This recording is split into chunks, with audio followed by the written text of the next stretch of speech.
The IPFW men's volleyball team kicked off MIVA conference play this past weekend with 2 road matches. On Thursday night, the Mastodons traveled to Columbus, Ohio to take on number 7th ranked Ohio State University.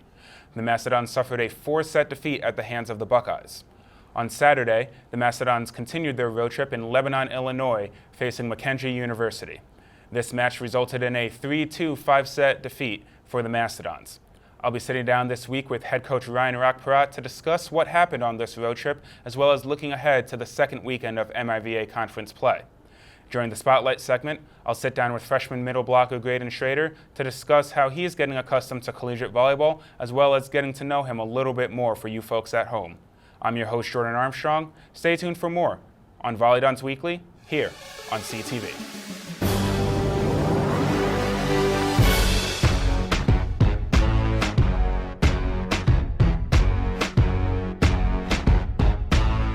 Welcome back to VolleyDons Weekly. I'm your host, Jordan Armstrong.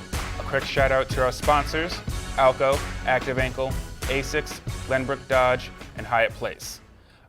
As I said during the opening, the VolleyDons suffered 2 crucial MIVA conference losses this past week at the hands of Ohio State University and McKendree University, both matches being on the road. And as I'm joined now with head coach Ryan Perrotte, how are you feeling after this weekend? Well, I'm here. You are. That's always a good thing. Which is a great start. I'm alive, which is another great start. Still circulating oxygen and carbon dioxide and all that good stuff, right? All those things. The headache have subsided. That's because I had a massive headache on Sunday. Great to hear. So that's subsided. So I guess I'm doing pretty good. All things considered? All things considered, I'm doing pretty good. All things considered. It's Primary Tuesday. It is. And tomorrow is Ash Wednesday, so I'm doing pretty well. Any more tidbits of the month of February after we had Caucus Tuesday results? Well, today's Primary Tuesday. True. New Hampshire this time. Exactly. Last time we were here was The recap Des Moines. of the Iowa caucuses. Des Moines. Exactly. With the Iowa caucuses. Des Moines. By the way, do you know what Des Moines means? I bet you half the people watching don't even know what the word Des Moines means. I think the folks at home would enjoy the education right now. Well, I'm from Canada. I speak French. Des Moines, obviously the city in Iowa, means monks. It's actually City of the Monks. That's what Des Moines means. It means monks in French. En français, parlez français un peu. Oui. Okay, Well, little tidbit for those home I don't necessarily speak viewers. French, but not much of a segue into volleyball from there, so let's just get to it. Thursday night, we traveled to St. John Arena in Columbus, Ohio, and took on the number 7th ranked Ohio State University Buckeyes. And all things considered, besides losing the first set 25-17, it seemed like we really needed that first set to get adjusted to the size and strength of Ohio State, and especially the service pressure that they provided. But then in the second and third set, it seemed like we had the upper hand. If you ask anybody in our conference the strength of Ohio State, they will tell you it's their service game. Because they have a couple individuals who can go back and serve really, really aggressively from the baseline. After a very slow and sluggish first set, in which we lost 25-17, our response in the second set was very, very good, including the fact that A, we were able to serve and pass, B, the fact that we actually dominated the net, both offensively and defensively against Ohio State, and number 3, we were able to grit and grind our way to a victory late. So I was really, really pleased with the second set and our response. So then second set happens, we're split, 1 set apiece going into intermission. Figure both teams are talking not only adjustments that need to be made, but also strategies that we've used throughout the first 2 sets that work to keep going after that. And then we get into the third set, which usually a set in volleyball takes about 20 to 25 minutes, and it seemed like this third set, although the score doesn't show it with Ohio State winning 27-25, lots of long rallies, lots of conversations with the officials as to whether the call was correct or not correct, which that's a whole nother conversation for another day. But unfortunately for the Mastodons, Ohio State ended up winning 27-25, But what was it about that third set, especially late in that third set, that really proved to be crucial in tipping the scale of the match towards Ohio State? Well, it's twofold. Number one is actually it's trifold, to be quite honest with you. Number one, we couldn't serve the ball efficiently.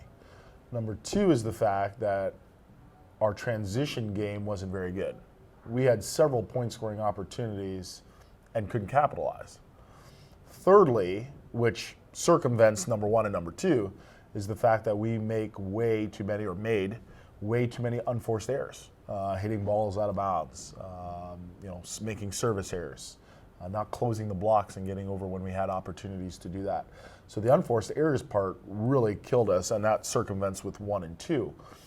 And there's some debate, I guess, or some argument in regards to what's the most important set in volleyball. Some people will tell you, well, it's the opening set. You come out, I've always believed it's the second set, but now I'm starting to slowly tell you that it's the third set, only because of the long intermission break in between sets 2 and 3. There's usually a 10-minute intermission.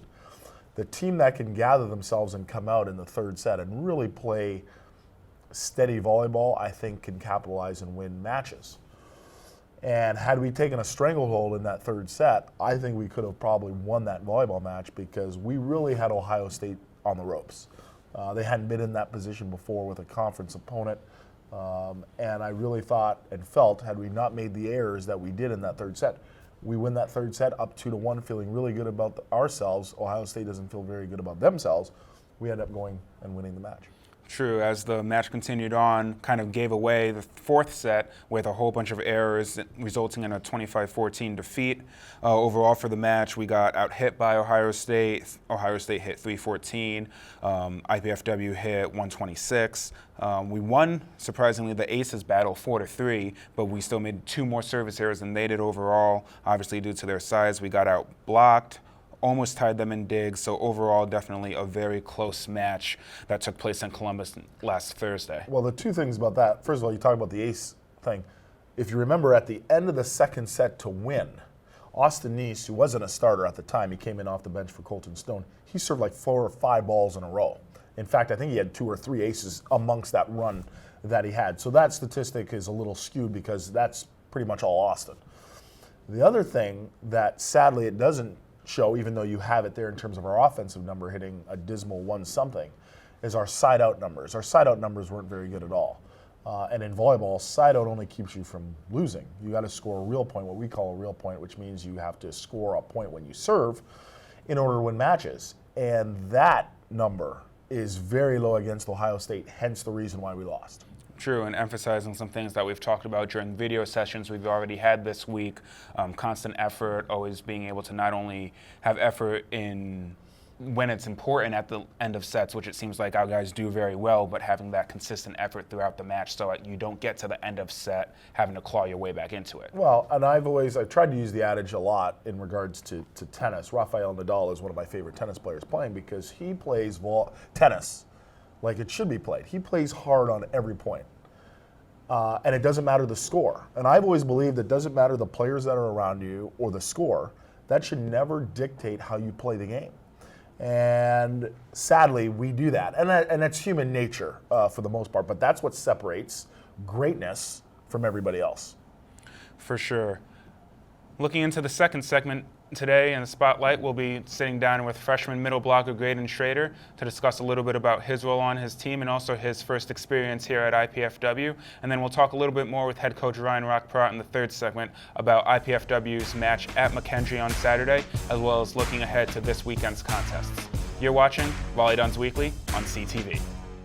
I teach the performance of poetry, so we're addressing how to perform poetry as well as how to find poetry. The first thing, when they're in the freshman and sophomore classes, I try to get them to get their voice. They have to have a voice. I always have people coming to me from math and biology telling me how the techniques that I use in poetry help them in their other genres of learning. Welcome back to VolleyDons Weekly. I'm your host, Jordan Armstrong. Joining me in this week's Spotlight segment is freshman middle blocker Graydon Schroeder, who hails from the great state of Wisconsin. Yes, sir.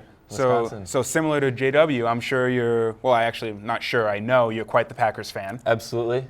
Go Pack, go. Exactly. Yeah. So tell us a little bit more about yourself. How long have you been playing volleyball, all that type of stuff? Been playing volleyball since I was in 5th grade. I went to a parochial grade school, so the school had a team, and I was able to play all grade school, and then I was big into basketball too, and then decided to switch to volleyball once I got to high school to make some friends, and played club for the first time, and really started to enjoy it and get into it, and now I got recruited and now I'm here. So since coming to IPFW, what would you say is the biggest difference based off of your previous experience, especially from the club system with the way it is in the United States compared to collegiate volleyball here? Sure. I think the biggest thing for me has been the pace of play. It's just so fast, and obviously the caliber of the players is just unbelievable. It's really a privilege to be playing on a team like this. Now, as a freshman, not much is necessarily sometimes expected of freshmen when they come into a program, but kind of unique for you, the fact that there was a huge void in one of the middle blocker spots on this volleyball team. So not only for you, but 2 other freshman middle blockers that came in with you, there had to have been some level of competition, not only in the fall, but also as it's continued during the spring now. Absolutely, yeah. Every day in practice, it's a competition between myself, Kyle, and Jason. And it's just been, really, really fun, more than anything, the competition factor between us in practice and during games and all fall, and it's just been fantastic. So. A couple weeks ago, we had senior middle blocker David Frazee on the show with us during this segment, and we talked a little bit about how his leadership role as a middle blocker has kind of expanded over the past couple of years, especially since he always had some seniors with him that he was kind of able to look up to. So how is it for you being a freshman, having David ahead of you to kind of look up to and ask some questions to kind of get a gauge of how things go? Yeah, I mean, David's been great to not just myself, but to Kyle and Jason as well. Just someone great that I can look up to, and he's obviously a great player. So he's been really, really awesome in teaching us the game and just being a mentor for us. Now, you've had some pretty good matches so far this year, kind of a coming out party for you against Stanford. You blocked particularly well. Yeah. I think you almost, if not, had double-digit kills in that match. So what is it about playing some schools that have bigger name reputations like Stanford, Penn State, Ohio State, the 3 that we've played so far this year, that kind of gets you excited about playing volleyball? Yeah, well, it really does. It really gets you excited. Unfortunately, it shouldn't be that way. We should get excited for the same for everybody, for every match. But I think that I was just really in the zone against Stanford. I was really feeling it that night, and I was jumping well. And I don't know, it just when you're playing somebody like Stanford, when you see that name, on the jersey across the net, it's really something special, and it's a unique experience. Now, looking back to this past weekend's kickoff to MIVA play, as we talked with Coach Perrotte a little bit of a tough match against Ohio State, losing against 4 sets. But I want to talk to you particularly about the McKendree match on Saturday. You were unable to play Thursday against Ohio State, so you played for the first time of the week against McKendree. How did kind of you feel on the court during that match, especially as we had such a great opening set, everything seemed to be working well, and then things kind of got a little bit tight down the stretch in set 2 and continued throughout the rest of the match? Yeah, I think what happened in the first set, I mean, we came out and we just ran over them almost. It's like they didn't show up. And then we just kind of settled down a little bit and almost put it on cruise control, I would say, and just didn't come through in those next 2 sets there. It was really, really tough.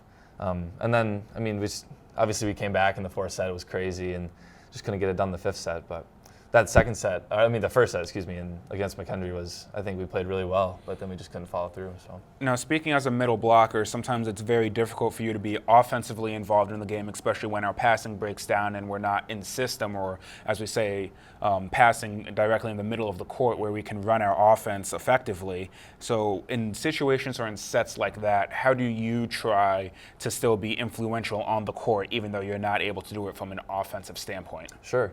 Well, even if I'm not going to get the ball, I still have to be, up in transition, and I'm screaming across the net, set me the ball, trying to drag the other team's middle blocker with me, and so I can get the pins isolated on a one-on-one. And obviously, when I'm not on the offensive side, I got to be on the defensive side. So I got to, block balls and really get my hands in there and make some plays. Now, as a middle blocker, usually one of the taller players on any volleyball court is the middle blocker, and so far this season, you've kind of been dealt a shorthand, so to say, to use a really bad pun, in the sense that there have been some middle blockers that are anywhere from 2 to 4, maybe even close to 5 inches taller than you that you get matched up against. So how do you take that challenge as a personal one-on-one battle in the middle of a volleyball set when you're facing off against someone a little bit more physical than you are? Yeah, absolutely. it's, traditionally, middles are, 6'6", 6'7", and I'm a little undersized, but I jump well, which is, I'm really honored to have that capability. But it's always a challenge. I love playing against people that are taller than me, because obviously they think they're better than I am. They're taller, they can swing over me, but it's always it's a great challenge for me, and I love doing it. So volleyball aside, what are you studying here at IPFW? I know sometimes freshmen don't necessarily know what they want to study, but based off previous conversations that you and I have had, it seems like you're pretty set in stone with the direction you're going academically so far. I'm double majoring in Spanish and finance. Hopefully going to law school after undergrad here. I'm trying to do something, maybe international law, use my Spanish. Immigration law is on there too. So yeah, a lot of big plans ahead. What is it about doing the double major, not only with finance on the business side, but especially the Spanish element that gauges your interest so much? Well, honestly, I've been speaking Spanish since I was in first grade, so a long time, and it's always come kind of naturally to me. So that is kind of just, like, I love doing that because I enjoy it. And business, the more business side of me is my family and stuff like that, where we just, like, it's kind of just been assumed that I would be, a businessman, in my future. And it's just, the balance is the hardest thing between school and volleyball. And obviously with I'm actually getting 2 degrees because one's a BS and one's a BA. So just, finding classes that work for both degrees so I can get out of here in a reasonable amount of time. And I mean, it's just, just the balance is the hardest part. So you kind of mentioned your family a little bit and set me up for a perfect segue, so I'm going to take it here. Tell us a little bit about your family and who's at home and who your support system is. Sure. My 2 parents obviously are my biggest fans. And then I have one older sister. She's 24. She actually just got engaged, so congratulations to Lauren. My parents come to every home game, they've been my biggest supporters my entire life, no matter what I've been doing. It's just, I'm really honored to have such great parents and they have them do what they do for me. So awesome. Well, we definitely enjoyed speaking with you today. And final question, if you had any place you could go in the world or anything like that, where would you want to travel to most? Well, my favorite movies are the James Bond series. And you and Coach Perrotte both. I know Coach Perrotte obviously loves the James Bond series. I've always wanted to go to the Italian lakes in the hills of Italy. So that's one of my life goals. I hope to make it there someday. Perhaps after graduation, you and him could go do that together. Hopefully. As a little bit of a parting gift that'd for be sure. Great. Well, thanks for joining us today during the Spotlight segment. We definitely appreciate it, and best of luck to you as the rest of your season goes on, and we hope to see some really great things from you coming up here in a couple weeks. Appreciate it. Thank you to Graydon and Schroeder for joining us here on the Spotlight segment this week. We'll be rejoined by head coach Ryan Rock Perrotte during our final segment here on VolleyDons Weekly.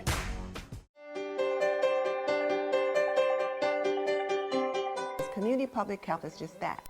I'll have my students in the classroom, and then I have my students out in the clinical area. So it's kind of a paradigm shift when I get them in the community to realize, well, education is our thing.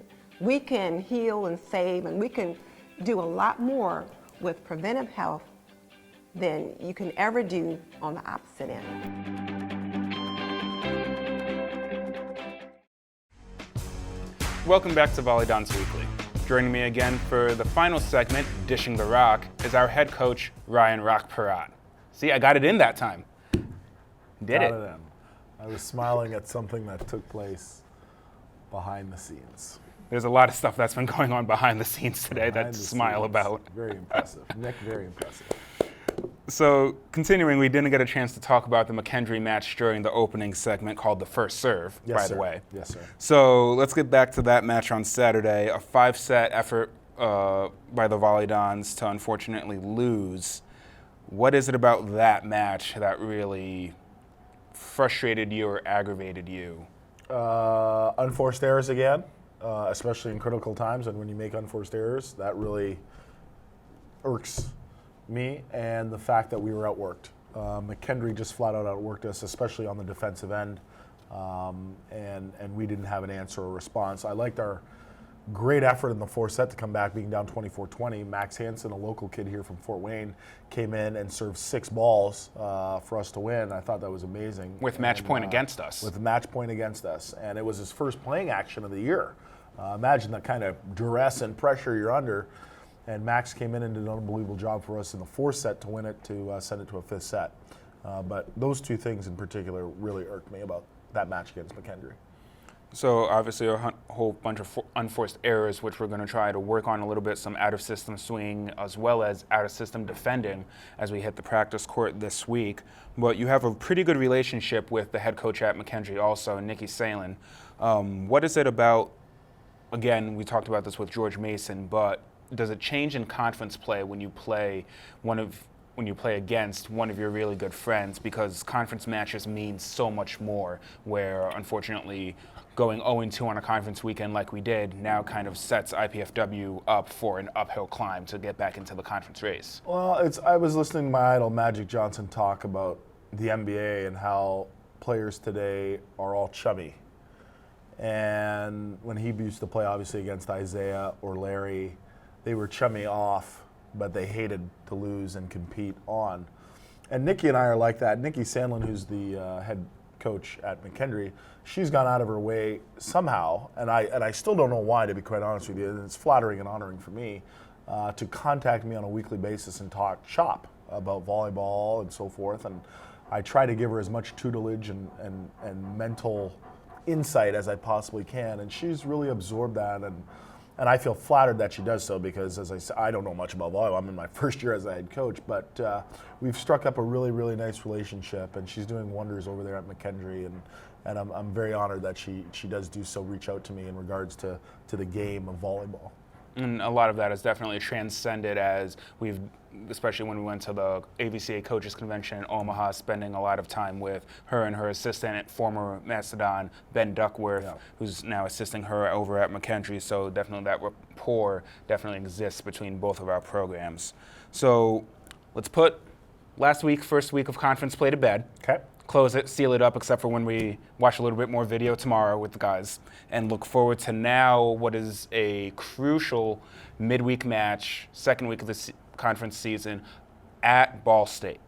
Besides the whole Ball State IPFW rivalry that still exists here, I know definitely while I was playing, we definitely kind of gave a different flavor to the week anytime it's a Ball State week. So how does that change the preparation for the guys? Or is that something that comes more from the players within themselves, looking at it as Ball State compared to I think it's match? more the players. I mean, the rivalry will always exist because we're 90 minutes apart from each other. Number two is that Coach Ball and Coach Johnson went to Ball State and played there in the 60s and then had to coach against their alma maters. I think now our rivalry is with Loyola. I think that is our best rivalry going right now. Lewis is on the verge of also getting into that. But I don't look at it as a rivalry, it's Ball State, da-da-da. It's a traditional thing because we've been around for so long. So hopefully the players take pride in that, because I think it's a pride factor, especially from an alumni standpoint and all the support from our alums. And we're going to have lots of them, by the way, at the match Thursday at Worthen Arena in Muncie. Always do. So from that aspect, I think it's more on the player side than it is the coach's side. I'm just concerned about what happens between those two boxes. And I hope our team can rebound after the two disappointing defeats on the road. And a very good volleyball team. And Ball State, what's so scary about Ball State is not only is their ball control very good, but they're the most resilient team playing volleyball right now. Well, that's attributed to their effort the past three matches that they've had, not only winning all three, but also coming from behind to win all three in 5 sets. They were down 0-2 against McKendree, 0-2 against on the road at George Mason, and then 2-1 against Ohio State, on Saturday. Exactly. So definitely the effort and resiliency, as you talk about, is very existent for that team. And traditionally, we have not played traditionally well at Worthen Arena. It's a much larger arena that holds 15,000 people. But they have new lighting in there, new flooring, new scoreboard. I mean, it's beautiful. Great atmosphere. I mean, the fans are all over you. It's great. But it all comes down to what goes on in the boxes. It's about being able to execute. It's being able to play with that sense of urgency or that high level of intensity from the very first point all the way to the very last point. For sure, and that match takes place this coming Thursday at 7:30. A little bit of a skewed start because of the gym conflicts that they have with their basketball team, but the match will take place on the campus of Ball State University this Thursday, 7:30. We'd love if some of you were able to make the trip down to support the VolleyDons. And that does it for this week's show. As quick as that was. You gotta remind me, the next time we're on the air, I'm gonna do an ode to Graydon and do my best James Bond impression. Are you? Next week? So that'll be something for all of you to look forward to next week. A big shout out again to our sponsors, IAB, Indiana Physical Therapy, Molten, O&E, and Pizza Hut. I'm your host, Jordan Armstrong. On behalf of men's head volleyball coach Ryan Perrotte and our guest this week, Graydon Schroeder, we'll see you next time on VolleyDons Weekly.